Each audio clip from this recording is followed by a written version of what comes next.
শ্ৰীমন্ত শংকৰ হৰি ভকত জানা যেন কল্পতৰু তাণ্ডৱী নাই নাই নাই নাই আমাৰ পৰম গুৰু ৰাম আমাৰ পৰম গুৰু হৰি ৰাম। গীতাৰ ৪ৰ্থ অধ্যায় জ্ঞান কৰ্ম সন্ন্যাস যোগ। আজি সেইটো যুগকে পাঠ পৰ্যালোচনা আগবঢ়াওঁ। জ্ঞান কৰ্ম সন্ন্যাস যোগ। প্ৰথমটো হ'ল অৰ্জুনৰ বিষাদ যোগ, দ্বিতীয়টো হ'ল সাংখ্য যোগ, তৃতীয়টো হ'ল কৰ্মযোগ আৰু চতুৰ্থ যুগটো হ'ল জ্ঞান কৰ্ম সন্ন্যাস যোগ। এই স্বধৰ্মত থাকি নৰে ফল এৰি নিৰন্তৰে এই কৰ্ম কৰে যাৰ যেন ভাৱে এই কৰ্মত উপজে জ্ঞান জ্ঞানে মুখ্য সাধিবেক তৃতীয়ত কহিলা মাধৱে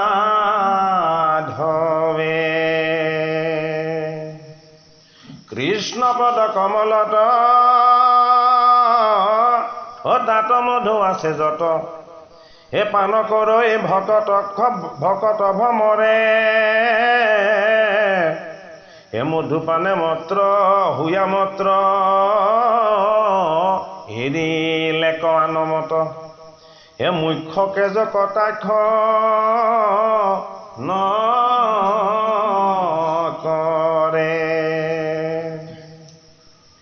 কৃষ্ণ পদে বাৰম্বাৰ পুতি মোৰ নমস্কাৰ হে কৃপান চাৰিবানা ৰায়ন হে মই পাপী দুষ্টমতী নজানো ভকতি স্তুতি হে পদ সত্তে লৈলো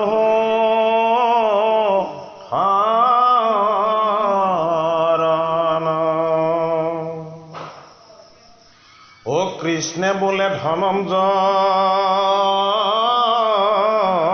শুনা পূৰ্ব কথা ছয় এ পূৰ্বত কহিলো আদিত্যত এ আদিত্য শুনিয়ামত এহি যুগ সাংখ্য তত বিবৰীয়া কহিলা পুত্ৰত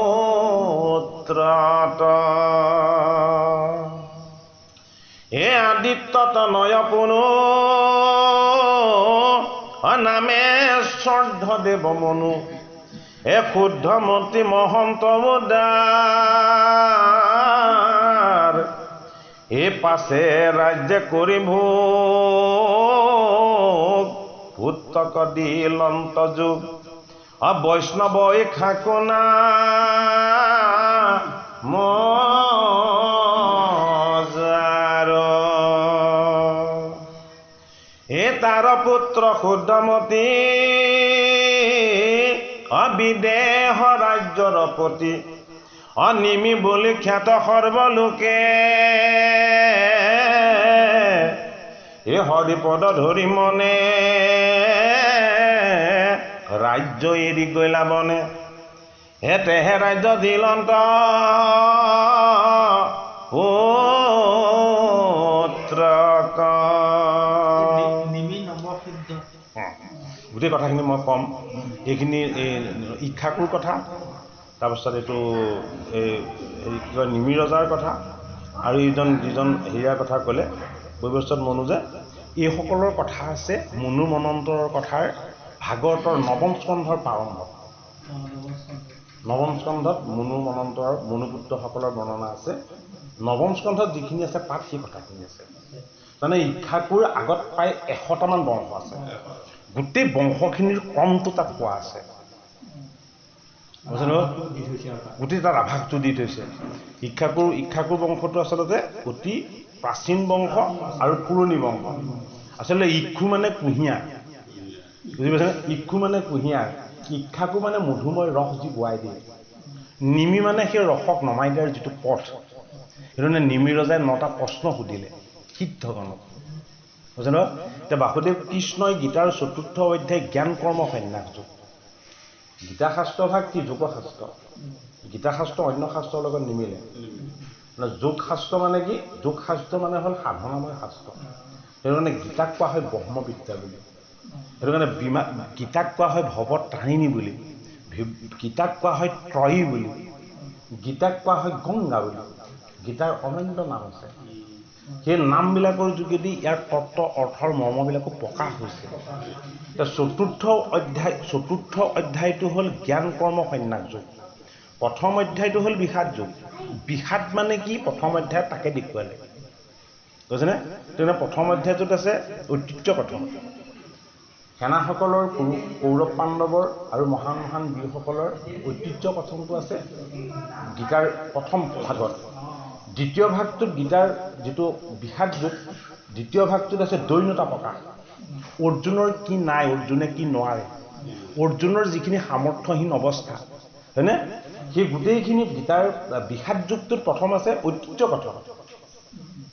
জানে ঐতিহ্য কথনত বিশেষতঃ সেই বস্তুটো দেখুৱাই দিয়া হ'ল যিটো বস্তু আনৰ লগত নাই। কি নাই? যিটো ব্ৰহ্মবিদ্যা। ব্ৰহ্মবিদ্যাটো আনৰ লগত নাই। কাৰ লগত আছে? পৰম ব্ৰহ্মৰ পৰম সাধকৰ লগত আছে। কাৰ লগত আছিলে? টিকালজ্ঞ ঋষি বেদব্যাসৰ লগত আছিলে। বেদব্যাসৰ লগত কি সেই বিদ্যা আছিলে? ব্ৰহ্মবিদ্যা। যে সেই ব্ৰহ্মবিদ্যা যদি কাৰোবাক দি দিব পাৰে আৰু তেওঁ যদি লয়, তেতিয়াহ'লে তেওঁ অন্ধ হ'লেও শ শ হাজাৰ হাজাৰ কিলোমিটাৰত কি ঘটি আছে তেওঁ দিব্য দৃষ্টিৰ সৈতে চব দেখি থাকিব। সেয়াই নহয়, তাত যিখিনি চলি আছে সেইখিনি তেওঁ হৃদয়ত অনুভৱ কৰিব পাৰিব, বুজেনে? সেইকাৰণে গীতাক যোগশাস্ত্ৰ বুলি কোৱা হ'ল। বোলে কি? তুমি পৰমাত্মাৰ লগত সংযোগ হৈ, পৰমাত্মাৰ লগত তুমি একত্ৰ হৈ, পৰমাত্মাৰ শক্তিয়ে যি জগতত যিমানখিনি চলি আছে ঘটি আছে তুমি গোটেইখিনি অনুধাৱন কৰিব পাৰিবা। আহি পেলাই বিদ্যাটো দিবলৈ ল'লে অন্ধ ধৃতৰাষ্ট্ৰ। ধৃতৰাষ্ট্ৰই ক'লে মোক নালাগে, মোৰ মন দি সঞ্জয়ক দিয়া। সঞ্জয়ে ল'লে। ব্ৰহ্মবিদ্যাৰ যোগেদি সঞ্জয়ে যিখিনি দেখা পালে, শুনা পালে আৰু বুজি পালে সেইখিনিহে আমি পালোঁ। অৰ্জুনক কোৱা গীতা কিন্তু আমি নাই পোৱা। গীতা গতিকে আমি কাৰ পৰা পাব লাগিব? গীতা পাব লাগিব আমি ভকত বৈষ্ণৱৰ পৰা। আমি ভগৱানৰ পৰা প্ৰত্যক্ষভাৱে কেতিয়াও গীতা নাপাওঁ। এই বস্তুটো ভগৱান কৃষ্ণই প্ৰথম কাক দিছিলে? অৰ্জুনে যেতিয়া বিষাদ যুগৰ পাছত যেতিয়া সাংখ্য যুগ ক'লে, সাংখ্য যুগত যেতিয়া আত্মতত্বৰ কথা ক'লে, পৰমাত্মাৰ পৰম তত্বৰ কথা ক'লে, ৰহস্য তত্বৰ কথাখিনি ক'লে, জীৱ কি, আত্মা কি, পৰমাত্মা কি, অৰ্জুনৰ লগত কি কমি আছে, অৰ্জুনৰ লগত কি পূৰ্ণ হৈ আছে, অৰ্জুনৰ লগত অপূৰ্ণতা কি, অৰ্জুনৰ লগত পূৰ্ণতা কি, এই সমস্ত কথাখিনি যেতিয়া সাংখ্য যুগত যেতিয়া অৰ্জুনক কৈ দিলে যে তুমি কাকো বধ কৰিব নোৱাৰা, বধ কৰাৰ শক্তি তোমাৰ নাই। বোলে কি? ময়ে মৃত্যুদাতা। তুমি কাকো জন্ম দিব নোৱাৰা। বোলে কি? জন্ম দিয়াৰ শক্তি তোমাৰ নাই। বোলে কিয়? মই সৃষ্টিকৰ্তা। তুমি মাৰিম বুলি মৰিব বুলি কিয় কান্দিছিলা? এইটো তোমাৰ বিষাদ, এইটো তোমাৰ অজ্ঞান আৰু এইটো তোমাৰ অবিদ্যা। এই তোমাৰ অজ্ঞান আৰু অবিদ্যাটো তোমাৰ লগত থকাৰ কাৰণে তুমি কৃষ্ণক জয় কৰি অনা স্বত্বেও তুমি কান্দিব লগা হ'ল। গতিকে মই তোমাক এতিয়া পৰম বিদ্যা দান কৰিম। বোলে কি? যিটো আধ্যাত্ম বিদ্যা, যিটো সাংখ্য যুগ, যিটো ৰহস্য তত্ত্ব, যিটো কথা মোৰ বাহিৰে বেলেগ কোনেও নেজানে, যিটো কথা কেৱল মই কৃষ্ণই জানো। সেইটো কাৰণে সাংখ্য যুগত যেতিয়া অৰ্জুনক ভগৱান কৃষ্ণই আত্মা, পৰমাত্মা, পৰম তত্ত্ব, আত্মাৰ দৰে জীৱও হ'ব পাৰে, আত্মাৰ দৰে ঈশ্বৰৰ দৰে মনুষ্যও হ'ব পাৰে, মনুষ্যও ঈশ্বৰৰ দৰে সাধক হৈ ঈশ্বৰৰ কৰ্ম কৰি ঈশ্বৰৰ লগত এক হৈ যাব পাৰে। যিসকলে মুখ্যটোকে শ্ৰেষ্ঠ পদ বুলি ভাবিছিলে সেইসকলে মুখ্য পদটোকো অতিক্ৰম কৰি মুখ্যতকৈ শ্ৰেষ্ঠ পদ, যিটো পৰম পদ, সেই পৰম পদ লাভ কৰিব পাৰে। তেতিয়া অৰ্জুনে সুধিছে যে সেই পৰম পদ লাভ কৰিব পৰা নিৰ্বাণস্থিত মুনিকেইজনৰনো লক্ষণ কি? তেতিয়া ভগৱান কৃষ্ণই স্থিতপ্ৰজ্ঞৰ লক্ষণখিনি অৰ্জুনক ক'লে। বুজিছেনে? যিজনৰ ৰাগ নাই, দেশ নাই, অহংকাৰ নাই, ক্ৰোধ নাই, কাৰো প্ৰতি কোনো ধৰণৰ বিদ্বেষ ভাৱ নাই, যিজন নিজেই আনন্দময় আত্মাৰূপ হৈ গৈছে, সেইজনে নিৰ্বাণস্থিত মুনিজন, যিজন স্থিতপ্ৰজ্ঞ, যিজন মোৰ সৈতে একে হৈ যায়। অৰ্জুনে কৈছে এইটো হ'ব পৰাটো কেনেকৈ সম্ভৱ বোলে এইটো সম্ভৱ বোলে কেনেকৈ সম্ভৱ যেতিয়া তেওঁ নিজক জানিব জীৱক জানিব আত্মাক জানিব আৰু পৰমাত্মাক জানিব এই গোটেইখিনি জনাৰ পাছত তেওঁ কি হৈ যাব মোৰ যিটো আচল আনন্দ আছিলে সেই আনন্দটো তেওঁ নিজে ভাগ লাভ কৰিব তেতিয়া অৰ্জুনে হাঁহিছে যে সেই কৃষক সেই সৌভাগ্য মোৰ ঘটিব নাপাব তেতিয়া কৈছে যে সেই সৌভাগ্যটোকে তুমি লাভ কৰিলা বোলে কি তুমি মোৰ স্পৰ্শ পালা অৰ্জুনে কাৰ স্পৰ্শ পালে অৰ্জুনে পৰমাত্মা কৃষ্ণৰ স্পৰ্শ পালে যে ঋষিসকলে যুগ যুগ শত শত বছৰ সাধনা কৰি মোৰ চৰণ দৰ্শন নাপায় হয়নে মুনিসকলে বহুত যুগ তপস্যা কৰি মোক দেখা পাম বুলি ভাবি থাকে মোক দেখা নাপায় কিন্তু তুমি মোক দ্বাৰকাৰ পৰা জয় কৰি আনি ৰথৰ সাৰথি কৰি ল'ব পাৰিলা নিমিষতে পালা আৰু তুমি যে এই হুকে কান্দিলা এই কন্দাৰ যিটো কাৰণ মই তাৰ উৎপত্তিৰ কাৰণটো তোমাক কম দ্বিতীয় অধ্যায়ত সাংখ্যযোগ ক'লে তৃতীয় অধ্যায়ত ক'লে কৰ্মযোগ তুমি কি কৰিব লাগিব তোমাৰ কৰণীয় কৰ্ম কি কৰ্মৰ শ্ৰেষ্ঠতা কি জ্ঞানতকৈও কৰ্মক শ্ৰেষ্ঠ বুলি কোৱা হৈছে তৃতীয় অধ্যায়ত কি ভুল কৰি আছা হয়নে এতিয়া সেই প্ৰথম সেই কথাখিনিকে ক'লে যে স্বধৰ্মত থাকি তুমি তোমাৰ যিখিনি কৰিবলগীয়া কৰ্তব্য কৰ্ম সেই কৰ্মখনক যদি তুমি সম্পাদন কৰি ল'ব পাৰিছা তেতিয়াহ'লে তোমাৰ সেই কৰ্মত ঈশ্বৰ জ্ঞান লাভ হ'ব যদি তোমাৰ ঈশ্বৰ জ্ঞান লাভ হয় ঈশ্বৰ জ্ঞানটো লাভ কৰাটো মুখ্যতকৈ শ্ৰেষ্ঠ এতিয়া কৈছে যে অৰ্জুনে যেতিয়া সুধিলে যে মোৰ কিয় সৌভাগ্য হ'ল যে এই যিখিনি কথা তুমি কাকো কোৱা নাই কাকো নোকোৱা কথাখিনি যে মই তোমাৰ পৰা শুনিবলৈ পালোঁ তেতিয়া কৃষ্ণই কৈছে নাই এইখিনি কথা মই কাকো নোকোৱাকৈ থকা নাই তোমাকহে প্ৰথম কৈছোঁ বুলি এবাৰ মই ক'লোঁ এইখিনি কথা মই আজিতে বিৱস্থানক কৈছিলোঁ দেই বিৱস্থানে কৈছিলে মনুৱে ক'লে ইক্ষাকুৱে ক'লে নিমিয়ে ক'লে ৰাজন্যবৰ্গ হয়নে বাৰু ৰাজন্যবৰ্গৰ মাজত এই কমটো চলি আছিল কিন্তু কালৰ কুটিল গতিত মানুহবিলাক ভুগী হ'বলৈ ল'লে মানুহবিলাকে সুখৰ বাসনা বেছিকৈ কৰিবলৈ ল'লে মোৰ এই যোগশাস্ত্ৰ গীতাৰ জ্ঞানময় অমৃতময় যিটো পথ সেই পথটো ছেদ হৈ গ'ল হেৰাই গ'ল গতিকে এইবাৰ মই দাপৰ যুগত আহি মই তোমাক আকৌ এতিয়া এই কৃষ্ণৰ ওপৰতে কথাখিনি মই তোমাক বেকত কৰিলোঁ এতিয়া ডাঙৰ কথা এইটোৱেই যে গীতা পাঠ যদি কেনেবাকৈ হৈ যায় সেই গৃহৰ যিমান আপদ বিপদ অপায় অমংগল আছিলে সমস্তখিনি শেষ গীতা পাঠ কৰাটো ইমান সহজ কথা বুজি পাইছেনে কথাটো কাৰণ যি কথা মানৱ জাতিৰ পিতৃপুৰুষ মনুৱে শুনিবলৈ পালে যি কথা সূৰ্যনাৰায়ণে শুনিবলৈ পালে যি কথা নিমিয়াদী ৰজাই শুনিবলৈ পালে ইক্ষাকুৱে শুনিবলৈ পালে সেইখিনি কথা বহুত যুগৰ সাধনাৰ কাৰণে অৰ্জুনে শুনিবলৈ পালে অৰ্জুনে কিয় শুনিবলৈ পালে নৰ হৈ নাৰায়ণ ঋষিৰ লগত তেওঁ সহজ তপস্যা কৰিছিলে নৰ আৰু নাৰায়ণ ধৰ্মৰ মূৰ্তিৰ গৰ্ভত জন্ম লৈছিলে নৰ হৈ তেওঁ নাৰায়ণৰ লগত তপস্যা কৰিছিলে সাধনা কৰিছিলে সেই সাধনাৰ যিখন সঞ্চিত পুণ্যফল এই পুণ্যফলখনৰ কাৰণে তেওঁ অৰ্জুন ৰূপে জন্ম লৈ এইবাৰ কৃষ্ণক সাৰথি কৰিব সেইটো কাৰণে কৃষ্ণতকৈ বেছি মহিমা বেছি ঈশ্বৰ তত্ত্ব ক'ত আছে গীতা শাস্ত্ৰত আছে হে ৰাম এই পাছে মহা ঋষিগণে হে পৱত্তায়ে অন্যে এহিমতে কত কাল গৈলা এ কলি ভৈলা উতপতি মনুষ্যৰ অল্পমতি এ কালে যুগে পুনুন ভৈলা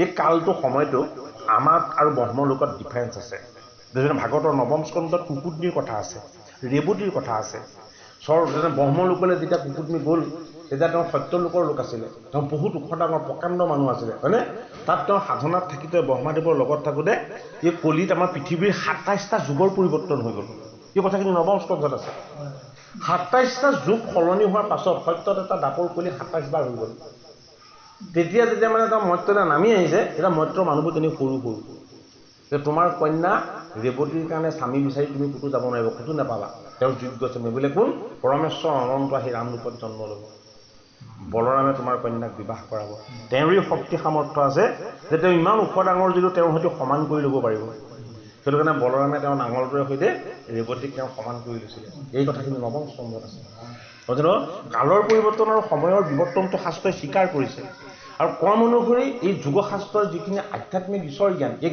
জ্ঞানখিনি ছেদ হৈ যায় নাইকিয়া হৈ যায় বিলুপ্ত হৈ যায় তেতিয়া পৃথিৱীৰ অধৰ্ম অন্যায় এইবিলাকৰ আকৌ ডাঙৰটো উৎপত্তি হয় সেইটো কাৰণে যুদ্ধ চলিছে কিমান দেখিছে নাই য'ত আধ্যাত্মিক জ্ঞান নাই য'ত ঈশ্বৰ জ্ঞান নাই য'ত যোগশাস্ত্ৰৰ প্ৰভাৱ নাই তাত ভোগবিলাক আনন্দৰ যুদ্ধ এইবিলাকৰ পৰিমাণে বেছি তাত শান্তি কেতিয়াও নাথাকে তাত সদায় অশান্তিয়ে বিৰাজমান হৈ থাকিব সম্পত্তি থাকিব কিন্তু তাত সুখ আৰু শান্তিটো নাথাকে।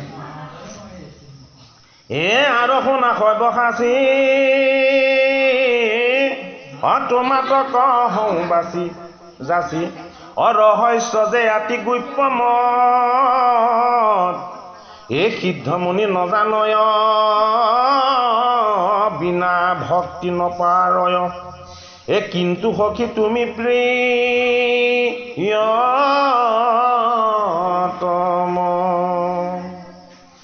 অৰ্জুনে বুলন্ত স্বামী তোমাৰ বাক্যত আমি অসংশয় মিলি লবি পৰিত গৰু চাৰি বৃন্দাবনে গোৱালীৰ প্ৰিয়াস্তন জন্ম লবিলাহাদৈ বকিত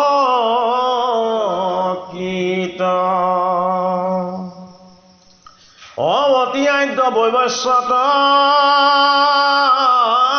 পূৰ্বকালে আছিল অন্ত কাল গৈলা অযুত নিজুত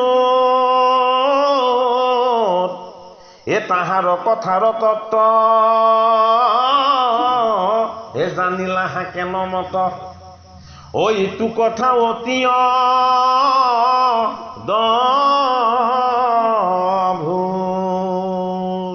হে কৃষ্ণ, অৰ্জুনে কৈছে তুমি মোক বৰ সংশয়ত পেলাই দিলা। এনেকুৱা ডাঙৰ সংশয়ত মই আগতে পৰা নাছিলোঁ। সেইদিনা তুমি দৈৱকীৰ গৰ্ভত জন্ম ল'লা, বৃন্দাবনত তুমি গোবৎসবিলাক চৰালা, গোকুলত তুমি লীলা কৰিলা। তুমি মোতকৈ কেইবছৰমানৰ মাত্ৰ ডাঙৰ, তোমাৰ আৰু মোৰ বয়সৰ পাৰ্থক্য নাই, কিন্তু কোটি কোটি নিযুত নিযুত বছৰৰ আগতেই জন্ম লোৱা বৈবস্বত মনুক তুমি কেতিয়া গীতা ক'লা? তুমি তেওঁ গীতা কেতিয়া ক'লা? তুমি সেইদিনা জন্ম হৈছা কৃষ্ণৰ ৰূপত, হয়নে? এতিয়া কৃষ্ণই অৰ্জুনৰ সেই সংশয়টো দূৰ কৰিব। কি সংশয়?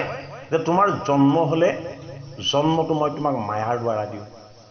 তুমি আগতে যি কৰিছিলা চব পাহৰি যোৱা, আগৰ কথা তোমাৰ একো মনত ৰখাৰ শক্তি নাথাকে। কিন্তু মই কি? মই হ'লো মায়াপতি। মোৰ যিমান জন্ম হয়, মই যিমানবাৰ জন্ম লওঁ, মই আগতে যি কৰিছিলোঁ সকলোবিলাক মোৰ স্মৃতিত থাকে। বোলে কিয়? মই অন্তৰ্যামী। সেইটোৱে মোৰ আৰু তোমাৰ মাজত পাৰ্থক্য। হে ৰাম কৃষ্ণে বোলে হে অৰ্জুন হে মোহৰ তোমাৰ পুনঃ বহু জন্ম বহি গৈ লয়াগ অবিদ্যা শকৃত থাকি আক নজানা হা সখী অজ্ঞান আৱৰিল ভাগ অজন্ম নাহি যাৰ স্বৰূপত নিৰাকাৰ চেষ্টাই শৰীৰ ধৰো আমি প্ৰকৃতিৰ অধিষ্ঠানে এতে লুপ্ত নাহি জ্ঞান যিটো মায়া তাৰো অন্তৰ্যামী। গীতাৰ এই যিটো চতুৰ্থ অধ্যায়, এই চতুৰ্থ অধ্যায়ৰ জ্ঞান কৰ্ম সন্ন্যাস যুগত ভগৱান কৃষ্ণই অৰ্জুনক কৈছে, হে অৰ্জুন পিছনমদ্বয় আত্মা ভূতামিশ্বৰো অপিছন প্ৰকৃতিম সাম অধিষ্ঠায়া জন্মমি আত্ময়া। এই পদটো যিটো কথা ক'লে, অৰ্থাৎ মোৰ জন্ম মৃত্যু এইবিলাক নাই, কৃষ্ণই কৈছে।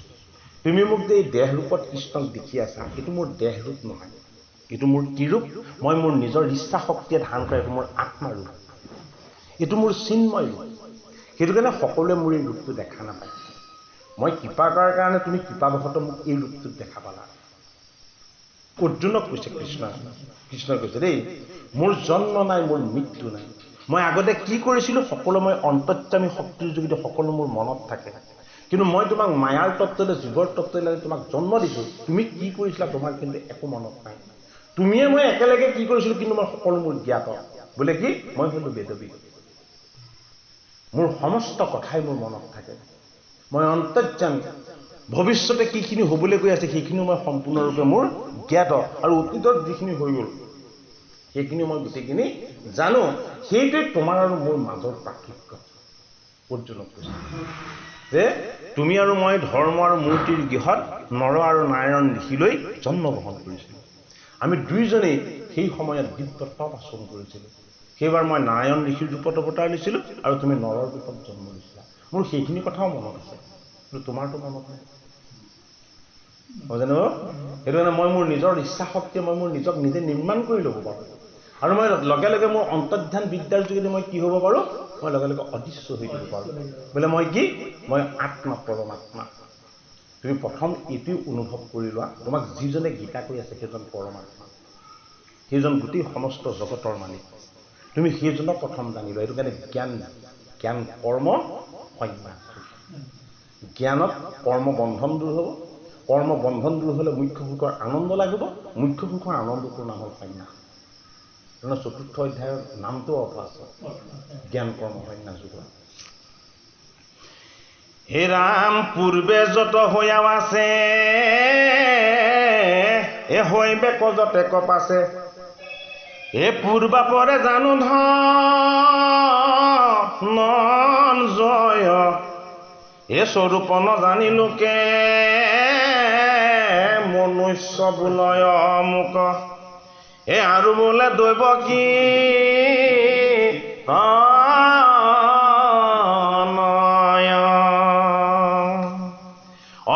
ভক্ত নাদি আমি এতেকে জানিবা তুমি ও চিৰন্ত্ৰণ ব্ৰহ্ম নিৰাকাৰ এ মায়াক আশ্ৰয় কৰি মৎস্য কুৰ্ম ৰূপ ধৰি এ যোগে যোগে হওঁ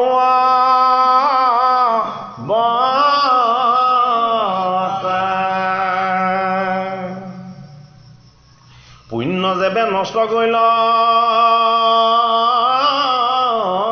অধৰ্ম পৱন ভৈল এ তেবে মই ভৈল প্ৰকাশ ধৰ্ম কথা পন কৰি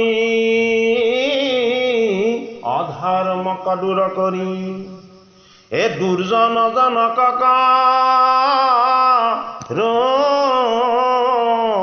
নাশ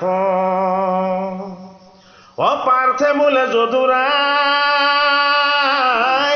তোমাক বিষম নাই অশত্ৰু মিত্ৰ দুইটো সমভাৱ এ সাধু ককাৰ হাতৰাণ দুৰ্জনৰ হৰা প্ৰাণ এ কেনে কৰা বিষম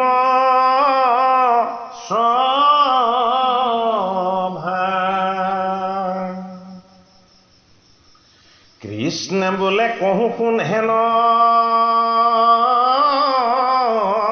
মাতৃয়ে পুত্ৰক যেন এ আছো স্বপ্নত ইয়ানেৰে এ যদি দুখ দেখে তাৰ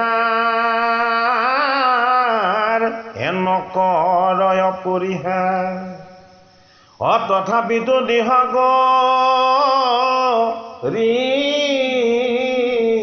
তাৰে এহি মত কাৰ্য মোৰ দুষ্টক নিয়ম কৰো দণ্ড দিয়া যাকো যথোচিত এ মোৰ ক্ৰোধ তাৰমৰ এ দণ্ড দয়া সমসৰ এ বধটো তাহাৰ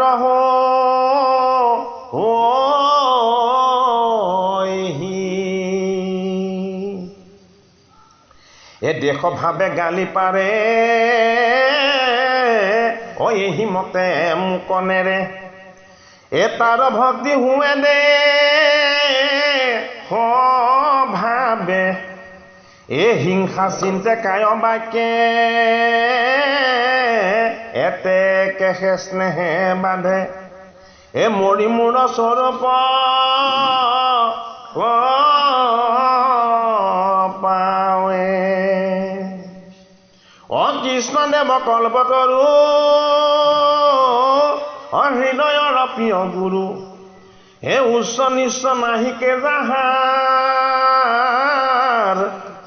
হে সত্য গুণে সত্য ধৰ্ম সত্য দয়া সমকৰ্ম হে সত্য যাৰ হৰিব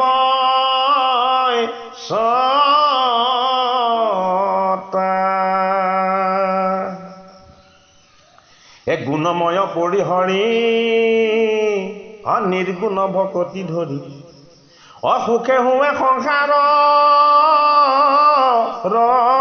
পাৰ এ কহয় গোবিন্দ মিশ্ৰে চৰণৰ অৰবিন্দে এ কৃষ্ণ পদে কোটি নমস্কাৰ।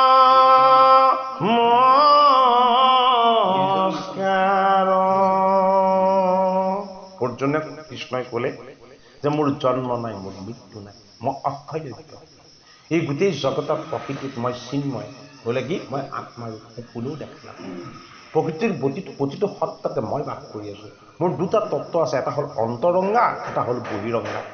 বহিৰংগা ৰূপেৰে এই পঞ্চভূতৰ প্ৰকৃতি ময়েই, অন্তৰংগা ৰূপেৰে এই প্ৰকৃতিক ধাৰণ কৰি থকা বুধৰ ৰূপে আত্মাযুক্ত ঈশ্বৰ তত্ত্বও মই। সেইটো কাৰণে এই সমষ্টৰ প্ৰতি মোৰ কি আছে, মোৰ কৃপা আছে, প্ৰেম আছে। কোনোবাই যদি মোক হিংসাও কৰে, মোক যদি বেয়াকৈও গালিও পাৰে, মই তাৰ প্ৰতিও কেতিয়াও বিদ্বেষ প্ৰকাশ নকৰোঁ। ক'লে কি যদি মুঠ শত্ৰুতা কৰে তেতিয়াও লাভ আছে। মুঠ শত্ৰুতা কৰিলে কি লাভ হয়, মই তেওঁক মোৰ স্পৰ্শ দি দিওঁ। সেইটো কাৰণে মোৰ লগত শত্ৰু আৰু মিত্ৰ দুইটা ভাৱ একেই। মই কাকো মোৰ শত্ৰু বুলি গণ্য কৰা নাই, মই কাকো মোৰ মিত্ৰ বুলি গণ্য কৰা নাই। ক'লে মই কি মই সমস্ততে সমতাপূৰ্ণ হৈ আছোঁ। প্ৰতিটো বস্তুত মই আত্মাৰূপত আত্মচেতনা হৈ, প্ৰতিটো বস্তুত পঞ্চভূতত জড়ৰ তত্ত্বত মইয়ে জড় হৈ, মইয়ে প্ৰৱেশ হৈ আছোঁ। গতিকে মোক নজনাৰ কাৰণেহে, মোক নুবুজাৰ কাৰণেহে জীৱবিলাকে দূষিত হয় আৰু তাপিত হয়, আৰু তেওঁলোকে অসত্য অন্যায়ৰ আশ্ৰয় লয়। যি মোক জানে, যি মোক বুজে, যি মোক অনুভৱ কৰিব পাৰে, সেই উজ্জ্বল, সেইজনে সদায় সত্যত আশ্ৰয় লয়। সত্যত আশ্ৰয় লোৱা যেন ময়েই সত্য, ময়েই শুদ্ধ। সেইটো কাৰণে তুমি মুঠ শৰণাপন্ন হ'লা। অৰ্জুনে কাক শৰণ ল'লে? অৰ্জুনে কৃষ্ণক শৰণ ল'লে। সেইটো এটাতকৈ ডাঙৰ কামটো। অৰ্জুনৰ শৰণ কৃষ্ণত। কৃষ্ণত শৰণাপন্ন জীৱৰ কেতিয়াও অকল্যাণ হ'ব নোৱাৰে। যুদ্ধকালীন সংকট আহি গৈছে, হয়নে? সংকট বেহু ৰচনা কৰিছে, হয়নে? সাগৰ সদৃশ সেনাৰ বিপৰীতে তেওঁলোকে মাত্ৰ 7 অক্ষৌহিনী, ইফালে 11 অক্ষৌহিনী। সেনাৰ পৰিমাণো কৌৰৱক বেছিকৈ দিছে কৃষ্ণই, হয়নে বাৰু? কিন্তু শক্তি সামৰ্থ্যৰ নিয়ন্ত্ৰণ হৈ সেই পক্ষত কৃষ্ণ নিজে থাকি গ'ল। এইটো এটাতকৈ ডাঙৰ কথা, যি পক্ষত কৃষ্ণ আছে। হে ৰাম আছে আন কৰ্ম মোৰ জন্ম জানিবাৰ, এ শুনা পাৰ্থ কেন মতে গতি হোৱে তাৰ। এ মোৰ জন্ম কৰ্ম গুণ যি কাৰণে হোৱে, অদিহমতি থাকে জানি দিও গতি পাৱে, সিও গতি পাৱে। হে ৰাম কাম ক্ৰোধ লোভ মোহ এৰিবে ভয়, মই হে পৰম প্ৰিয় কৰিবে আশ্ৰয়। অহৰ্নিশে মনে মোক চিন্তে নিৰন্তৰ, এহি জ্ঞান পুত হৈয়া তৰিলা বিষ্ণৰ। এতিয়া অৰ্জুনে ভাবিছে কৃষ্ণক মই চিন্তা কৰিছোঁ, কিন্তু কোনে চিন্তা কৰিছে? কৃষ্ণই মোক চাপ দিলে, লগ দিলে, সংগ দিলে, মই পালোঁ। এই কৃষ্ণক মই সদায় তেওঁৰ সেৱা আৰু উপাসনা কৰি আছোঁ। এই কৃষ্ণক আৰু কোনেনো সেৱা কৰিছে, উপাসনা কৰিছে? কাৰণ অৰ্জুনৰ অজ্ঞানটো দৈন্যতা প্ৰকাশ, মানে বিশ্বৰূপত কৃষ্ণই অৰ্জুনক দেখুৱাই দিব। বিশ্বৰূপ যিটো গীতাৰ যিটো 11 অধ্যায় বিশ্বৰূপ দৰ্শন, 10ম অধ্যায়টো বিভূতি যুগ, 11 অধ্যায়ত যেতিয়া বিশ্বৰূপ দৰ্শন হ'ব, বিশ্বৰূপ দৰ্শনত যেতিয়া সহস্ৰ সহস্ৰ মুখ হৈ মুখেদি প্ৰচণ্ড প্ৰচণ্ড অগ্নি হৈ গোটেই জগত ব্ৰহ্মাণ্ডক কাৰান্তক ৰূপত তেওঁ যেতিয়া সংহাৰ কৰিবলৈ লাগিব, ভূত প্ৰেত যক্ষ ৰক্ষ পাপী তাপী সমস্তবিলাকে তেওঁ সেই বিৰাট ৰূপৰ ভয়ত পলাই পতং দিছে। আৰু তেওঁ তাৰমানে মহাবাহুৰ মস্ত দুখন সহস্ৰ সহস্ৰ বাহুৰ হাতেৰে গৈছে, তেওঁ সেইবিলাকক তৎক্ষণাত বায়ুৰ বেগত পটককৈ ধৰি আনি তেওঁ গোটেইখিনি মুখৰ মাজত ভৰাই চোবাই চোবাই খাই দিছে। তেওঁ দাঁতৰ ফাঁকত সেই অসুৰবিলাকৰ ৰাক্ষসবিলাকৰ হাড়বিলাক লাগিছে, মুখৰ পৰা প্ৰচণ্ড তেজ বাহিৰ হৈ গৈছে। অৰ্জুন ভয়ত তৎক্ষণাত হৈ গৈছে। এইটো কাৰণে আনিছোঁ বিশ্বৰূপৰ কথাটো ইয়াত। জ্ঞান কৰ্মকন্যাক যুক্ত অৰ্জুনে কৃষ্ণক পাই গ'লো বুলি মনত তেওঁ যিটো ভাবি আছিল, হয়নে বাৰু? যিসকলে পোৱা নাই সেইসকলৰ অৱস্থা কি হৈছে তেওঁ এইটো অনুভৱ কৰিছে। সেইটো কাৰণে বিশ্বৰূপ দৰ্শনত যিসকলে কৃষ্ণক পৰা বিমুখ হৈছিলে সেইসকলক কৃষ্ণই কি কৰিলে কৃষ্ণই সম্পূৰ্ণ দেখাই দিছে। তেওঁ অৰ্জুন ভয়ত তষ্টমান হৈ তেওঁ মানে হৃদপিণ্ড ঠিক বন্ধ হৈ যাবৰ উপক্ৰম হৈছে। তেতিয়া তেওঁ অৰ্জুনে কৃষ্ণক তেতিয়া স্তুতি কৰিছে। হেৰিটো এনেকুৱা হৈছে যে কৃষ্ণ কথাখিনি এতিয়া আমি শুনিছোঁ বা আমি অনুভৱ কৰি আছোঁ যে আচলতে সঁচাৰ পথত চলিব লাগে, কিবা ধৰ্ম পথ আৰু সত্য পথ, ন্যায় পথ চলিব লাগে, ন্যায় পথ চলিব লাগে। এয়াই বুলি কুৱেশ্যন পেপাৰ আউট হ'ব নালাগে, একদম ৰাইট কনচেপ্ট যে ইমান সনাতন ধৰ্ম পথ এটাক সদায় শুদ্ধভাৱে তেওঁলোকে ৰক্ষা কৰিম বুলি কথা দিয়াৰ বচন দিয়াৰ পাছত এই জীৱন পৰীক্ষাক উপকৃত কৰিব বিচৰা এনেকুৱা এটা ডাঙৰ অন্যায় পথ তেওঁলোকে কিয় লৈছে? চাই ইয়াৰ পৰিণামটো কি গম পাইছে? আপুনি বেয়া নাপাব, আৰু এটা মনলৈ আহি আছে, এইটো সনাতনী ধৰ্মৰ শুদ্ধ চূড়ান্ত মাৰ্গত আছে। এই মাৰ্গত থকাৰ পিছতো আমি যি জানো যে আচলতে এজনেই পৰমাত্মা, তেওঁৱেই পৰিচালিত কৰিছে। তাৰ পিছতো আমি এই বৰফতে বাতৰি পাই পেলাই আকৌ শিৱৰ ওচৰ পাইছোগৈ। নাই সেইটো ঘূৰি ফুৰিছে। ইয়াত গীতাত কৈছে কিন্তু সেইখিনি মানে কল্যাণ নহয়, সেইসকলৰ অকল্যাণ হয় বুলি কৈছে। ঠিক মই তেনেকে ক'ব বিচৰা নাই, গীতাশাস্ত্ৰত কৈছে এক শৰণ ভংগ হ'লে যে অন্যায় হয়। আমাৰ গীতাই কৈছে, আমি গীতাই কৈছে আমি মানিছো, কিন্তু আকৌ লাখুটি লৈ পেলাই তালৈ গৈ আছো। নহয় সেইটো ভুল পথ। নহয় এইটো ভুল, এইটো ভুল। সেইটো গীতাত নহয়, গীতাত কৰ্ম অকৰ্ম বিকৰ্ম গোটেই বস্তুখিনি কোৱা আছে। মই চাইছো মীৰাবাই এই ছেটিংটো বৰ বেলেগ বস্তু, আৰু পৃথিৱীৰ কোনো কালচাৰ আৰুৱেই নাই। নামঘৰ বুলি নাই বস্তুটো নামঘৰ বোলা যিটো বস্তু বস্তুটো শুনক। মাধৱ মহাপুৰুষে নামঘোষাত এটা বৰ ডাঙৰ বাণী ঘোষণা কৰিছে, বুজি পাইছেনে? মাধৱ ঘোৰ কৰ্মকাণ্ডী আছিলে, বুজি পাইছেনে? কৰ্মকাণ্ডৰ সমস্ত শাস্ত্ৰখিনি তেওঁ নিজে জানিছিলে। শংকৰৰ লগত কৰ্মকাণ্ডৰ সপক্ষে যুক্তি দিবলৈ গৈহে তেওঁ বুজি পালে শংকৰ কোন। গুৰুজনক আগতে চিনি পাব, তাৰপাছত শুনক, ৰ'ব মাধৱ মহাপুৰুষে কি বুলি কৈছে যে শংকৰ ৰেখে শুদ্ধ মত হৰি ভকতিৰ তত্ত্ব প্ৰচাৰিলা শাস্ত্ৰ সাৰ জানি ইহাংক নাজানি মোহে জীৱিকাৰ অৰ্থে পুৰে। আপুনি যিখিনি ক'লে সেই জীৱিকাৰ অৰ্থে আপোনাৰ মহিমা বখানি পোৱা ব্যৱস্থা নহয়। মোৰ মতে নহয়, মই ধৰ্মৰ মত দিব পৰাকেতো মই উপযুক্ত নহয় ন। অধ্যয়নৰ পৰা এইটোৱেই শিক্ষা লোৱা হ'ল, বুজি পাইছেনে, যে আমাৰ একমাত্ৰ ইষ্টদেৱ হ'ল কৃষ্ণ। কৃষ্ণৰ ব্যতিৰেকে আমি কাকো পূজা পাতল উপাসনা কেতিয়াও কৰিব নালাগে। কিয় নালাগে? ভগৱান কৃষ্ণই গীতাত অৰ্জুনক কৈছে যে মোৰ লগত মিশ্ৰ কৰি যদি অন্য দেৱতাক পূজা কৰে তেতিয়াহ'লে কি হয়, মই সেই পূজা গ্ৰহণ নকৰোঁ। বোলে কিয়? মই সূৰ্য থাকোঁতে আকৌ তাত লেম চাকি কিয় জ্বলাব লাগে? মোক অপমান কৰা হয় নহয়। তেওঁলোকৰ এতিয়া আৰু এটা উদাহৰণ দিয়া যায় যে গছজোপাৰ ডালপাত বুলি কোৱা যায়। ডালপাত বুলি কোৱা, গুৰিত পানী দিলেই হ'ল। হ'ল, কিন্তু তেওঁলোকক দিলেতো এইটো অপৰাধটো কি? কাৰ?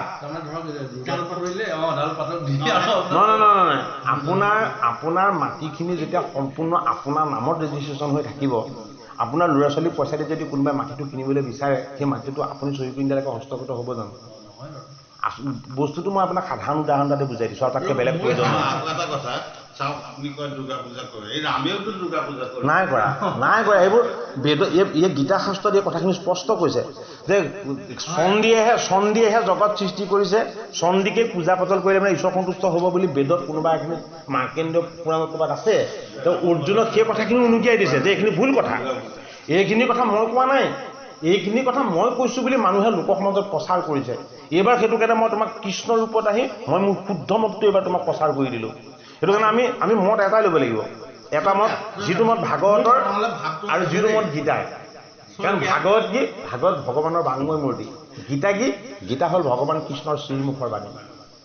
ই বেলেগৰ পৰা একো বস্তু ধাৰ কৰা নাই, বুজি পাইছেনে কথাটো? ই এটা শুদ্ধ মত আৰু শুদ্ধ আমাক ৰাস্তা দেখুৱাইছে। শুদ্ধ মত আৰু শুদ্ধ ৰাস্তাটো আমাক কোনে আনি দিব? গুৰুজনে আনি দিব। শংকৰদেৱে শুদ্ধ মত, শংকৰে সেইটো কাৰণে দশম মন্থন কৰি গুণমালা দিছে আমাক, হয়নে বাৰু? ভাগৱত দশম আমাক অনুবাদ কৰি পেলাই প্ৰদৰ্শনে আমাক দিছে যে শুদ্ধ মতটো ভকত বৈষ্ণৱ সমাজে লওক। মই কথাটো বুজিছো, আপোনাৰ সৈতে মই একমত, কিন্তু মোৰ মনলৈ আহে দেই যে অসমৰ বাহিৰত মই কোনো এখন ৰাজ্যত দেখা নাই এই শংকৰদেৱৰ যিটো মহান সৃষ্টিৰ নামঘৰ, মই তাত তেনেকুৱা নামঘৰ সদৃশ মই একো দেখা নাই। আৰু তেওঁলোকে যিটো ধৰ্ম চৰ্চা, সেই তেনেকুৱা ধৰণৰ এই আমাৰ হিন্দু ধৰ্মৰে তেনেকুৱা এটা চৰ্চা দেখা নাই। অকল অসমীয়া মানুহকেইটাই আমি শুদ্ধ এটা মতত আছো। তাৰমানে শুনক অকল অসমীয়া, তাৰমানে ছাৰ এইটো আমি অতিৰঞ্জিত কৰি কোৱা বুলি ক'লে নহ'ব, বুজি পাইছেনে? শংকৰ হ'ল নিজেই শুদ্ধ মত বিচাৰি পোৱা এজন ঈশ্বৰ পুৰুষ, শংকৰ, বুজি পাইছেনে? শংকৰে সমস্ত শাস্ত্ৰক মন্থন কৰি আনি শুদ্ধ মত এটা আমাক দিলে, বুজিছেনে? আমাৰ গুৰুজনক আমি অতিক্ৰম কৰি আমি বেলেগৰ মতক কেতিয়াও আমি গ্ৰহণ কৰিব নালাগিব। কিয়? কৃষ্ণ সূৰ্য ভৈলন্ত উদিত বুলি কীৰ্তনত তেওঁ ঘোষণা কৰি দিছে, হয় নে নহয় বাৰু? গতিকে আমাৰ শুদ্ধ গুৰুজনাৰ শুদ্ধ মতটোক যদি আমি অসম মুলুকৰ প্ৰজাসকলে গ্ৰহণ নকৰোঁ, যে এইটো সংঘৰ মতে আমি কিয় ল'ম, তাৰ বিৰোধিতা কৰোঁ, তেতিয়াহ'লে আমাৰ কল্যাণ ক'ত হ'ব? আৰু সংঘ হওক, সমাজ হওক, যি অনুষ্ঠানেই নহওক, যদি গুৰুজনাৰ শুদ্ধ মতটো আমাক দেখুৱাইছে তেতিয়াহ'লে আমি সেইটো ল'বই লাগে। শাস্ত্ৰই আমাক যিটো শুদ্ধ মত দেখুৱাইছে সেইটো আমি ল'বই লাগে। এতিয়া অৰ্জুনক ভগৱান কৃষ্ণই মনৰ সংশয় ছেদ কৰি কৈ দিছে তুমি বেলেগত কেতিয়াও আশ্ৰয় নল'বা। কিয় তুমি বেলেগত আশ্ৰয় কিয় নল'বা? সমস্তজনৰ আশ্ৰয় ময়েই, সমস্তজনৰ আশ্ৰয় হলো ময়েই। বোলে কি?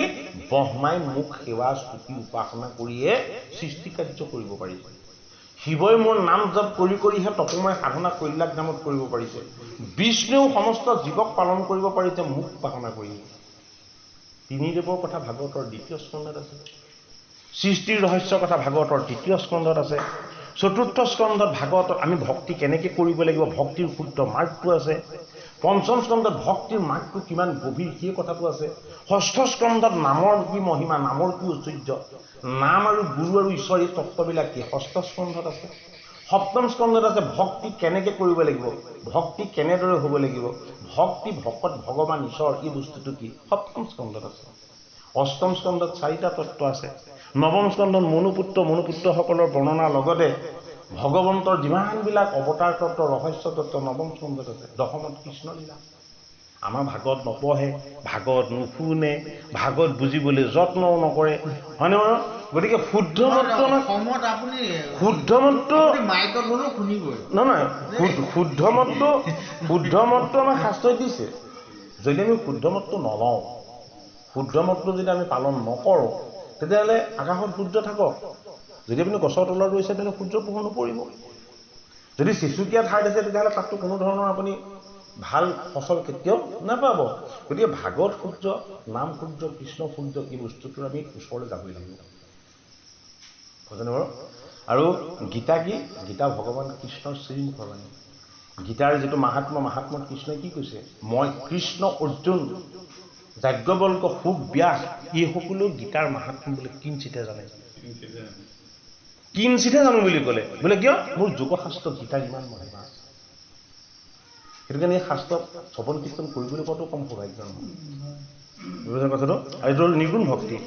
আৰু ছাৰ এটা কথা আপুনি জানেই নিজেও শুদ্ধ নিৰ্গুণ মাৰ্গটোক কিন্তু শংকৰদেৱেহে দিছে জগতত মই তাকেই কৈছোঁ দেই অকল অসমত আৰু শুনক ঈশ্বৰ ৰূপেৰে নৰ হৈ নাৰায়ণ ৰূপী অৱতাৰ তেওঁ লৈছে বুলি আমি এইটো কাৰণে বুজিব লাগিব চাব গুণমালা দিছে আমাক গোটেই দশম মন্থন কৰি দশম দিছে ভাগৱতৰ সৰহখিনি তেওঁৱেই অনুবাদ কৰি হয়নে বাৰু কীৰ্তন দিছে সমস্ত ঈশ্বৰৰ তত্ত্বখিনিক প্ৰকাশ কৰি হয়নে বাৰু কীৰ্তন দশম ঘোষা ৰত্নাৱলী দুজন গুৰুৱে আমাক দিছে এই বস্তুবিলাকক যদি আমি ভালদৰে আমাৰ আশ্ৰয় কৰি লোৱা নাই তেতিয়াহ'লে আমি ভুল পথেৰে যাবই লাগিব দেই শুদ্ধ পথটো আচল শুদ্ধ পথটো অসম মূলকতে আছে কাৰণ শংকৰ গুৰুজনে আমাক শুদ্ধ পথটো দিছে গুৰু হিচাপে কৃষ্ণ এ নাম কৃষ্ণ বোলে আছে তাৰ পূৰ্বৰ সংস্কাৰ ও আন দেৱ ভজে মোৰ নাহি অধিকাৰ শুনিলে কথাষাৰ কৈ দিলে হে ৰাম যেন সংগ মত দুখে সুখে মানে নৰ এ জীৱা সুখ থাকে জীৱা সুখ মানে সিও খনেক মাতৰ এ ভয় লাজ পাপ কন চাই পবৰ্তাই এ দুখে সাধে অল্প সুখ স্বৰ্গ সেহীন এ ইন্দ্ৰ চন্দ্ৰ আদি আনো এ দেৱতা পূজয় এ তাৰো ফল দাতা মই হে জানিবা নিশ্চয় এ নানা বুদ্ধি কৰি ভজে দেৱতা সকল অ যেন মতে ভজে সেই মতে পাৱে ফল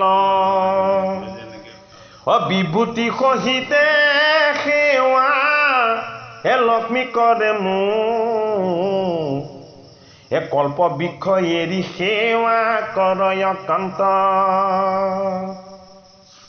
এ হৰে বিৰিচিয়ে সেৱা কৰয় লক্ষ্মীত এ লক্ষ্মীৰ কথাক পাইলে হুৱে কীত কীত এ যত সুখ ঐশ্বৰ্যৰ লক্ষ্মী সে অধিকাৰ এ হেন বুদ্ধি নাই মই লক্ষ্মীৰ ভিতৰ এ যদি বা সকামে থাকি মোৰ পূজা কৰে এ মই দত্ত ভোগ ভুঞ্জি তথাপিতো তৰে এ আন দেৱ ভজি যদি অল্প ফল পায় এ কিন্তু কৰ্ম সিদ্ধে নষ্ট বিনাশক যায় এ কৰ্ম কিয়াই উপবাসে যত পাৱে কষ্ট এ দৈৱ মন্ত্ৰ কায় সিদ্ধ পুবা পৰে নষ্ট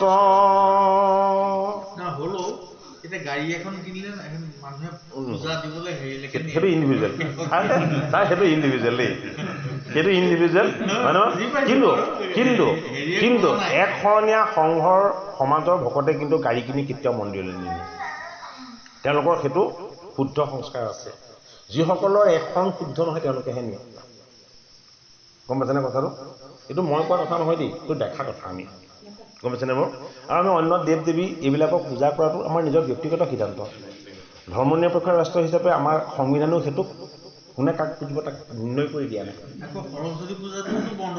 ৰ'ব নহয় সেইখিনি তাৰমানে কি ভক্তি মাৰ্গৰ প্ৰাৰম্ভিক সেইটো এটা পৰ্যায় প্ৰাৰম্ভিক পৰ্যায়ৰ পৰাহে চূড়ান্ত পৰ্যায় পাবগৈ গম পাইছেনে বাৰু আপুনি প্ৰথম ডাঙৰ বিষ লগাবলৈ শিকিব নোৱাৰে ছাৰ প্ৰথম তুলসী এনেকুৱা গছে লগাব লাগিব হয়নে নহয় বাৰু তাৰ পাছতে ডাঙৰ বিৰিখ ৰুই গছ বিষ কেনেকৈ ডাঙৰ কৰিব লাগে সেইটো শিকিব প্ৰত্যেকটো বস্তু এটা কলাৰ এটা নিৰ্দিষ্ট কলাকৰ্মত ক্ৰিয়া আছে সেই ক্ৰিয়াখিনি কলাকৰ্মভাৱে কৰিব লাগিব সেইটো কাৰণে ভাগৱত শাস্ত্ৰ হওক গীতা শাস্ত্ৰ হওক যিটো ভক্তিৰ ৰহস্য এই ভক্তিৰ ৰহস্যত 4টা পৰ্যায় দিয়া হৈছে এটা হ'ল জ্ঞান এটা হ'ল বিজ্ঞান এটা হ'ল পদং এইটো হ'ল ৰহস্যটো কি ৰহস্যটো হ'ল গীতাৰ ভাগত গম পাইছে নহয় এতিয়া কাৰণে জ্ঞান কৰ্ম সন্ন্যাস যোগ কৰিছে কৰ্ম সন্ন্যাস যোগ কৰিছে ধ্যান যোগ কৰিছে পুৰুষোত্তম যোগ কৰিছে গীতা প্ৰতিটো বস্তুৰ এটা নিৰ্দিষ্ট পৰ্যায় ভগৱান কৃষ্ণ অৰ্জুনক জনাই থৈ গৈছে গতিকে আমি অৰ্জুন হৈ গীতা শুনিব লাগিব অৰ্জুন মানে কি জীৱ আত্মা কৃষ্ণ মানে কি পৰমাত্মা হ'ল গীতা শাস্ত্ৰভাগ নিজেই আমি শুনাবিলাক অৰ্জুন জ্যোতি দিব আমি তাৰ নয়টো বিচাৰৰ তত্ত্বক আমি ল'বই লাগিব সেইটো কাৰণে গীতা শুনিবলৈ পোৱাটো কম ডাঙৰ সৌভাগ্য নহয় গীতাত কি আছে? গীতাত ঈশ্বৰ কৃষ্ণৰ সম্পূৰ্ণ শক্তি সত্তা সমস্তখিনি বাস কৰি আছে। সেইটো মানে গীতাৰ মহিমা অনন্য। হে ৰাম প্ৰৱৰ্তক নিয়ামক তুমি সেই ঈশ্বৰ, কাকো অল্প ফল দিয়া কাহাকো বিস্তৰ। কৃষ্ণে বোলে সতৰ যতম তিনি গুণ, ক্ষত বৈশ্য শুদ্ধ চাৰি আদ্যত ব্ৰাহ্মণ। গুণ তিনিটা, মই জাতি চাৰিটা বনাইছো বুলি কৈছে, কিন্তু মই জাতি বনোৱা নাই, মই জীৱহে ৰচনা কৰিছো। হে ৰাম সত গুণে ব্ৰাহ্মণ ক্ষত্ৰিয় ৰজগুণ। এইটো কাৰণে ক্ষত্ৰিয়ক শুনাইছে। কাক? ৰজগুণক। ৰজগুণত কোন আছে? অৰ্জুন আছে। সত্যগুণত কোন আছে? ব্ৰাহ্মণ আছে। এইবিলাক জাতি নহয়। ব্ৰাহ্মণ মানে কি? যাৰ লগত ব্ৰহ্মময় ঈশ্বৰ জ্ঞান আছে, সেইজন ব্ৰাহ্মণ। ক্ষত্ৰিয় মানে কি? যি সমস্তকে সুৰক্ষিত কৰি ৰাখিব পাৰে, সেইটো হ'ল ক্ষত্ৰিয়। সেইবিলাক তত্ত্বটোহে কৈছিলে। এই ৰাম সতগুণে ব্ৰাহ্মণ ক্ষত্ৰিয় ৰজগুণ, বৈশ্য শুদ্ধ তমো গুণে জানিবা অৰ্জুন। গুণ অনুক্ৰমে কৰ্ম কৰয় সকল, গুণৰ প্ৰভাৱে উচ্চ নিচ হোৱে ফল। সজো পালো সংহাৰো মই তিনি লোক, তথাপিতো কৰ্ম বন্ধে নপাৱয় মোক। কৰ্তা অকৰ্তা বুলি মোক যিটো জানে, তাক কৰ্ম বন্ধে নপাৰয় একো থানে। মুমুখ সকলে কৰ্ম কৰিল পূৰ্বত, কৰ্ম বন্ধ এৰাইলা কৰ্মৰ জানি তত। মুমুক্ষু মানে মুখ্যকামী সকল। মুখ্যকামী কোন? মুখ্যকামী অৰ্জুন। মুখ্যকামী কোন? মুখ্যকামী পৰীক্ষিত। দুইজনৰ আশ্ৰয় কি? দুইজনৰ আশ্ৰয় হ'ল গুৰু। পৰীক্ষিতৰ গুৰু হ'ল সুখদেৱ, হয়নে বাৰু? এজন বৈষ্ণৱ। আৰু কৃষ্ণৰ গুৰু অৰ্জুনৰ গুৰু হ'ল কোন? পৰম পিতা পৰমেশ্বৰ কৃষ্ণ, হয়নে বাৰু? সেইটো কাৰণে সেইসকলক কি বুলি কোৱা হৈছে? মুমুক্ষু বুলি কোৱা হৈছে। মুক্তিকামী, মুখ্যকামী। তেওঁলোকৰ মুখ্য সাধন হ'ব। হে ৰাম কৰ্তা কিন্তু কৰ্ম কৰিলে কয় অহংকাৰ, মতে বিস্তৰ যে তৰিলা সংসাৰ। লোক পৰম্পৰা তুমি কৰ্ম কৰিবা, যিজনে জানয় তত উপদেশ লৈবা। কৰ্ময় কৰ্ম বিকৰ্ম হি তিনি মত, পণ্ডিত হয় মোহ নজানিয়া তত। অৰ্জুন, পণ্ডিতজনো মোহমতী। মোহমতী মানে কি? বোলে অজ্ঞানী। সমাজত তেওঁ পণ্ডিত বুলি বিদিত, কিন্তু তেওঁ অজ্ঞানী মোহমতী। বোলে কি? তেওঁ নিজকেই চিনি নাপায়। কিয় চিনি নাপায়? মোৰ আত্মবিদ্যাটো যদি তেওঁৰ লগত নাই। সমস্তকে চিনি পোৱাৰ যিটো সিদ্ধান্ত, সেই সিদ্ধান্তটো পণ্ডিত এজনৰ ওচৰত ৰজাৰ ঘৰত আছে। আপোনাৰ এই কৈছো দেই, পাহাৰ গছ, তাৰপিছত ক'লে নহয় হেৰি বিজুলী। বুজি পালানে? তেওঁলোকৰ মানে ভগৱান সেয়া। ভগৱান মানে সেই ভগৱানৰ দেৱতা। নহয় একদম সভক্তিয়ে দেৱ। নহয়, পৰ্বত পাহাৰক দেৱতা বুলি, ঈশ্বৰ তত্ত্ব বুলি শাস্ত্ৰটো কৈছে। আকৌ শাস্ত্ৰটো কৈছে। ভাগৱতত পৰ্বতবিলাকৰ নাম আছে। ত্ৰিকুট পৰ্বত। ত্ৰিকুট পৰ্বতৰ কথা ক'ত আছে? অষ্টম স্কন্ধত আছে, হয়নে?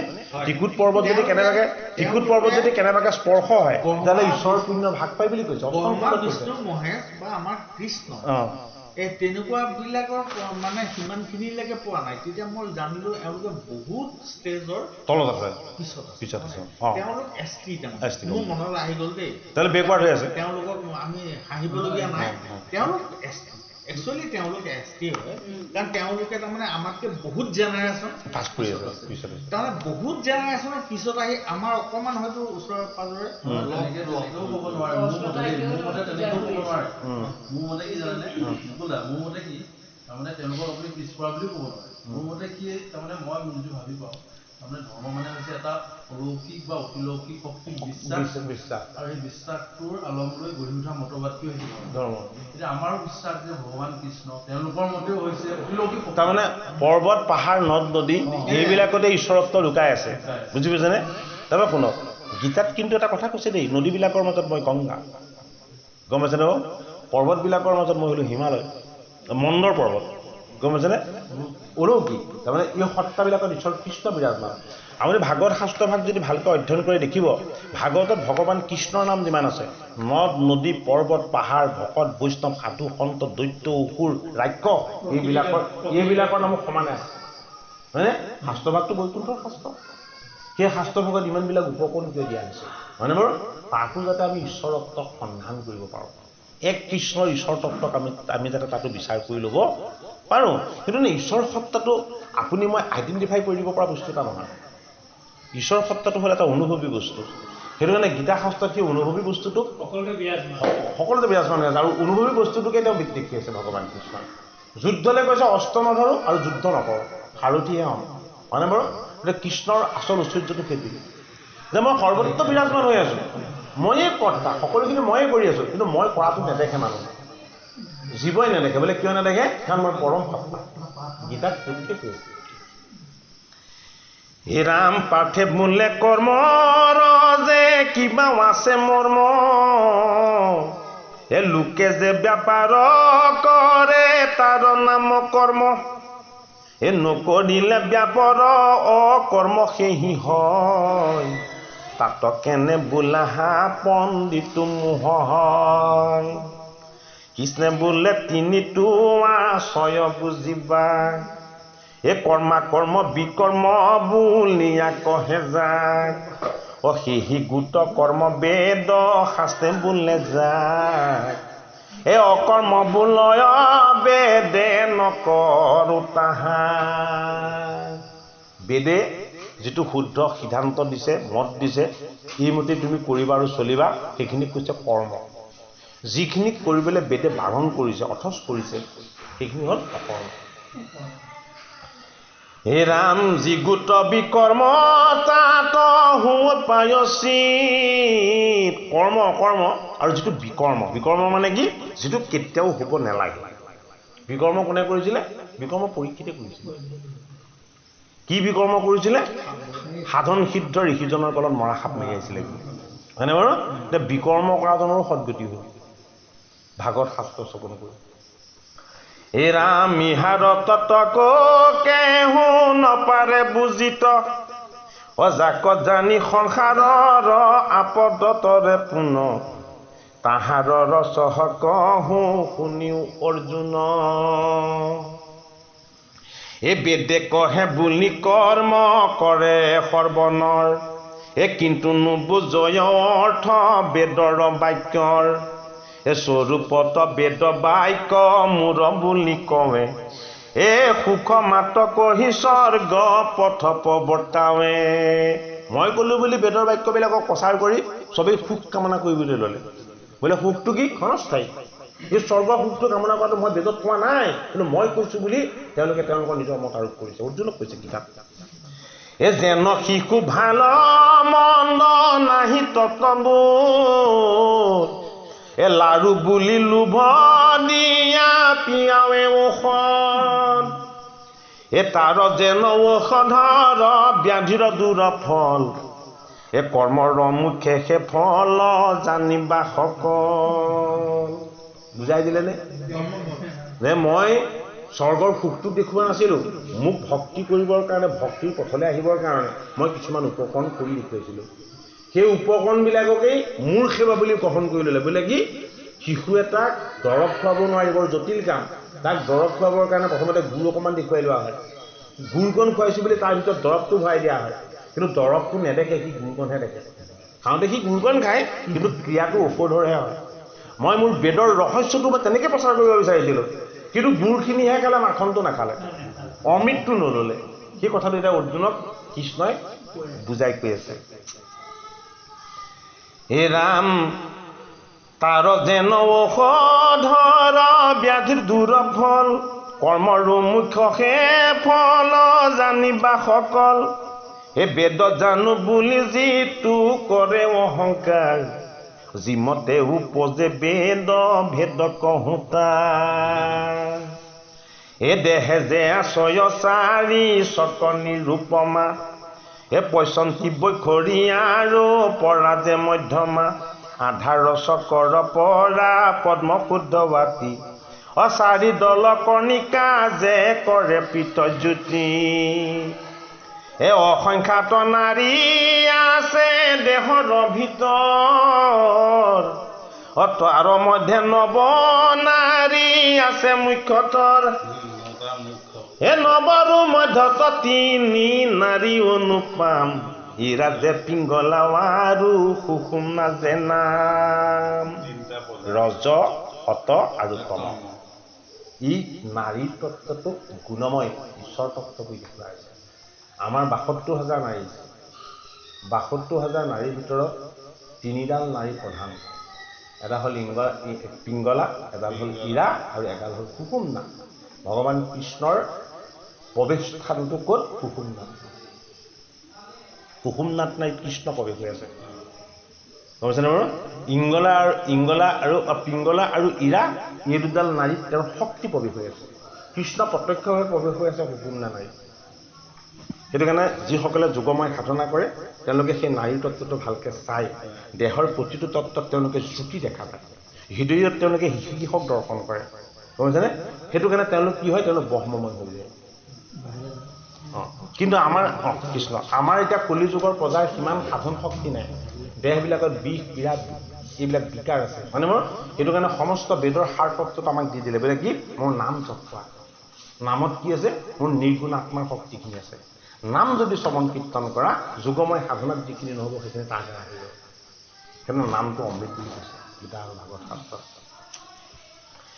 হে ৰাম তিনি নাৰী মূলে বেৰি আছয় কমল এ তাৰ কৰ্ণিকাত আছে বহ্নিৰ মণ্ডল এ বহ্নিৰ মণ্ডলে আছে উষ্ম নামে বেদী এ ঊৰ্ধে চলি যায় যেন মধ্য চক্ৰ ভেদী এ পদ্ম এক আছে তাৰ শ্যাম দশদল তাৰ কৰ্ণিকাত আছে জলৰ মণ্ডল যেতিখনে উষ্ণ জল একত্ৰ হুৱই এ জল বহ্নি সংযোগত বায়ু উপজয় এ বায়ু বহ্নি জল এক ঠাই হুৱে যদি এ ঊৰ্ধে চলি সিটো পয়সন্তী চক্ৰ ভেদী এ পয়সন্তীৰ মধ্যে আছে সূৰ্যৰ মণ্ডল এ ৰক্ত বৰ্ণ পদ্ম সিটো দুই শৰদল এ তাৰ কৰ্ণিকাত পায়া বায়ু বহ্নি জলে তিনি মিলি বুদ হৈয়া ঊৰ্ধে চলে এ যিটো গোটা বৈখৰী চক্ৰ থাকে কণ্ঠ মূলে এ পদ্ম গোট প্ৰকাশয় দুই অস্ত দলে ৰাজহংস সদৃশ যে পংকজ ধৱল তাৰ মধ্যে আছে ব্যাপী চন্দ্ৰ মণ্ডল এ বৈখৰীক ভেদি যায় চন্দ্ৰমণ্ডলত জল বুদ কৰৈ ত্ৰিবেণী তীৰ্থত সেই বুদ চাৰি ভাগ ভৈল কোনো ত্ৰিভাগ আছয় যাই ভৈলা তিনি গুণ সেই তিনি ভাগ ৰজাৰ জীৱা নাম এ তম ঋগ ৰজযুজু শত বেদশা বেদটোক বাহিৰত দেখুওৱা নাই ভগৱান কৃষ্ণই বেদটোক ক'ত দেখালে আমাৰ দেহত দেখালে আমাৰ দেহত 4খন বেদ আমি দেখা পোৱাকৈ আছে মুখখন হ'ল ঋগবেদ কাণ দুখন হ'ল সামবেদ গম পাইছেনে বাৰু চকু দুটা হ'ল যজুবেদ গম পাইছেনে কথাটো এইবিলাকতে আত্মাৰূপ ঈশ্বৰ তত্ত্ববিলাক এই যে কৰ্ণিকা ৰূপত সূৰ্যমণ্ডল ৰূপত কণ্ঠত আছে সূৰ্যমণ্ডল আত্মাৰ শক্তি কণ্ঠত বাক্য প্ৰকাশ হয় বাক্যত বহ্নি প্ৰকাশ হয় বহ্নিত আত্মা প্ৰকাশ হয় সেই তত্ত্ব কথাখিনিয়ে কৈছে কিন্তু ইমান খুলিও কৈ দিয়া নাই যে তুমি শুনাৰ লগে লগে চব বুজি পাবা বস্তুখিনি ৰহস্যতা ৰাখিছে কাৰণ ৰহস্যত নাৰাখিলে কৃষ্ণ প্ৰকাশ নহ'ব ভাবিব লাগিব আত্মচেতনা উপলব্ধিখিনি নিজে কৰিব লাগিব গম পাইছেনে বাৰু আনে শিকাই বুজাই দি সকলোখিনি সম্ভৱ কৰিব নোৱাৰিব নিজৰ ভাৱ বোধ শক্তি আৰু সাধনা এই অনুভৱখিনি নিজৰো লাগিব অৰ্জুনক অনুভৱী কৰি তুলিছে কৃষ্ণ এই ৰাম ৰিজু যুজু সজে খামে পালে ৰিগে যে সংহাৰে নিবিতি কয়েৰি আপবিতি পথ ধৰে এ গুণ কৱাচয় বেদ ভৈলা গুণময় এই এতে স্বৰ্গ পলোভিয়া কৰ্মকাণ্ডে কয় বেদ গুণময় গুণত বানকাই এতে সতৰজ তম সেইধৰণে বেদৰ মন্ত্ৰবিলাক উচ্চাৰণ কৰোঁতে কি বুলি কোৱা হয় ওম বুলি কোৱা হয় বেদৰ মন্ত্ৰবিলাকৰ সামৰণিত কি বুলি কোৱা হয় ওম বুলি কোৱা হয় অ ওম তিনিটা গুণক যি বান্ধি আছে সেইজন পৰমাত্মা তিনিটা গুণক যি চলাই আছে সেইজন পৰম পিতা পৰমেশ্বৰ কিন্তু কি ঈশ্বৰ কিন্তু গুণত নাই ঈশ্বৰ নিৰ্গুণ সেইধৰণে গুৰুজনে আমাক কি আনি দিছে ওম আনি দিয়া নাই ওম আনি দিছে মানে ওম মন্ত্ৰ হ'ল গুণময় প্ৰভাৱটো গুণত পৰে মুখ্য সাধনাৰ কাৰণে যোৱা জড়ভৰতেও মৃগ শাবকত মোহিত হৈ আকৌ মৃগৰ জন্ম ল'ব লগা হ'ল প্ৰথম তেওঁ নাম জপ কৰিছিলে তাৰপাছত তেওঁ বেদৰ ওমকাৰ মন্ত্ৰ জপ কৰিছিলে ওমকাৰ মন্ত্ৰৰ জপটো জীৱশুদ্ধি হয় কিন্তু আত্মশুদ্ধিত কি প্ৰভাৱ নেপেলায় ওমটোৱেহে আত্মশুদ্ধিত প্ৰভাৱ পেলায় আৰু আটাইতকৈ ডাঙৰ আত্মশুদ্ধিৰ পথটো হ'ল ৰামকৃষ্ণ নাম এইটো শাস্ত্ৰসন্মত ব্যৱস্থা কিন্তু আমি সেই কথাখিনি বুজিবলৈ যত্ন কৰিব লাগিব হে ৰাম যিটো বুদ বুদ ৰন্ধে বহিৰ বেদ ভাগ নিগুণ ঈশ্বৰ মাত্ৰ কয় হে যি গোঠা নিবিতি পথ ঈশ্বৰৰ ৰম হে এতে বেদ সিৰু ভাগ বোলে জগত হেৰা অৰ্জুন বেদৰ যিখিনি কথা তোমাক প্ৰৱৰ্তন কৰাই ৰাখিছিলে তুমি যিখিনি কৈছিলা যে এই নাৰীসকল বিপদগামী হ'ব বৰ্ণ সংকৰ জন্ম হ'ব পিতৃগণে পূজা নাপাব এইবোৰ চব গুণময় কথা এইবোৰ মই কোৱা নাই এইবোৰ তোমাৰ অজ্ঞান এইবোৰ তোমাৰ অবিদ্যা মোৰ ৰহস্যটো ঢাকি ৰখা হ'ল বোলে মোৰ ৰহস্যটো কি মোৰ ৰহস্যটো হ'ল আত্মতত্ত্ব ঈশ্বৰ তত্ত্ব পৰম তত্ত্ব ব্ৰহ্মবিদ্যা যোগশাস্ত্ৰ গীতা মোক যেতিয়ালৈকে তুমি জানিব নোৱাৰিবা বুজিব নোৱাৰিবা যেতিয়ালৈকে তোমাৰ পৰম জ্ঞান কেতিয়াও লাভ নহয় সেইটো কাৰণে কৃষ্ণক শৰণ ল'ব লাগিব কৃষ্ণৰ গুণ গাব লাগিব কৃষ্ণৰ কীৰ্তন কৰিব লাগিব কৃষ্ণৰ উপাসনা কৰিব লাগিব তেতিয়া কি হ'ব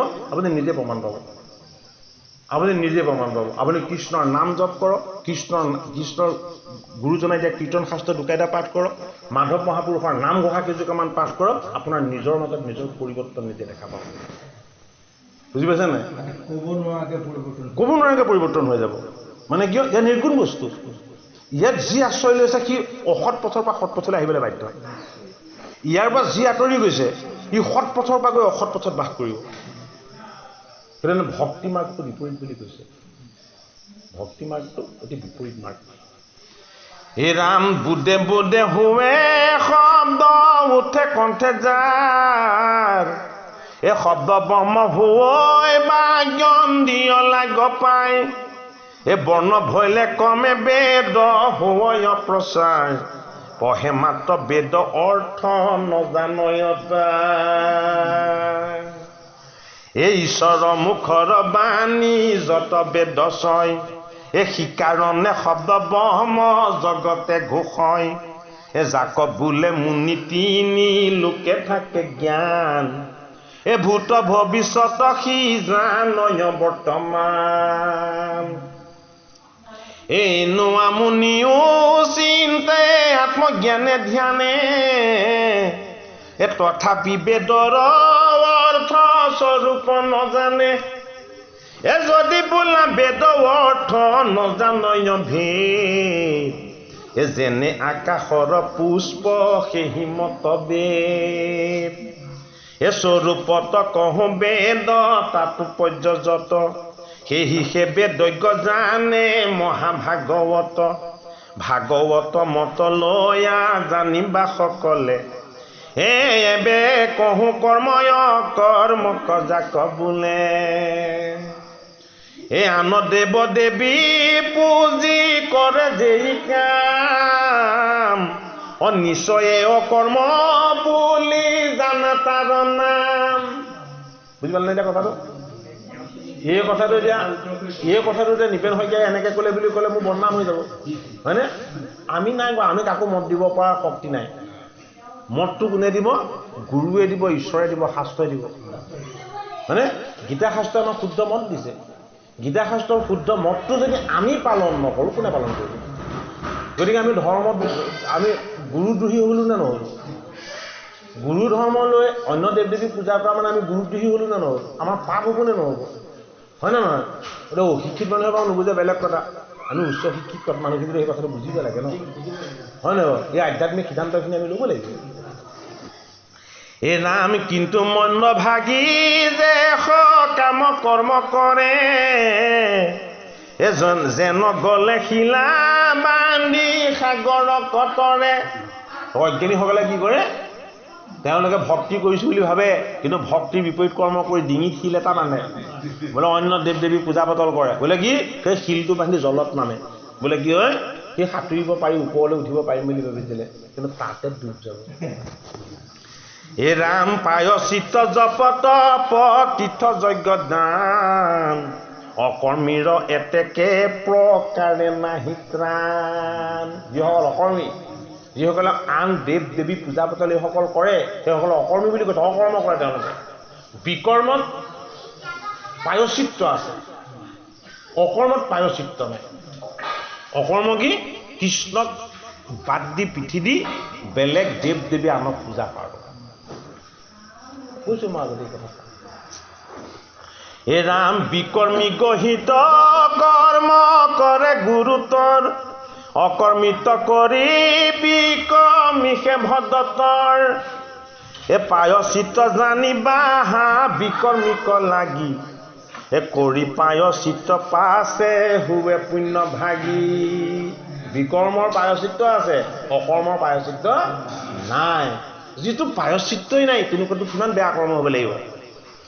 এ ৰাম পাছে তপ জপ যজ্ঞ তীঠাদি কৰয়, মন শুদ্ধ হৈয়া যে সৎ সংগক লাগলয়। এ সাধু সংগত থাকি হুৱে ঈশ্বৰৰ ভকতি, এহি অনুক্ৰমে বিকৰ্মীয়ে পাৱে গতি। এ কৰ্মা কৰ্ম বিকৰ্ম যে পূৰ্বৰ সংস্কাৰ, এ হৰি ভক্ত আৰম্ভে হুচাৰখাৰ। অকৰ্ম বিকৰ্ম সকলোৰে আচল পায়চিত্ৰটো হ'ল হৰিনাম। হে নাম তোমাত বেদৰ তত জানিলো বাচি, হে একে প্ৰিয় শিষ্য তুমি সখী সব্যসাচী। তোমাক মই কৃপা কৰি মোৰ শুদ্ধ মতটো আগবঢ়ালোঁ, বোলে কি তুমি মোৰ প্ৰিয়তম সখী, আৰু তাতে তুমি কি? তুমি সব্যসাচী। বোলে কি এফালে তুমি তোমাক ইন্দ্ৰিয়ক জয় কৰিলা, আৰু ইফালে তুমি পৰমাত্মা কৃষ্ণ ধনক জয় কৰিলা। এই দুখন হাতেৰে শৰ মাৰিব পৰাজনক গীতা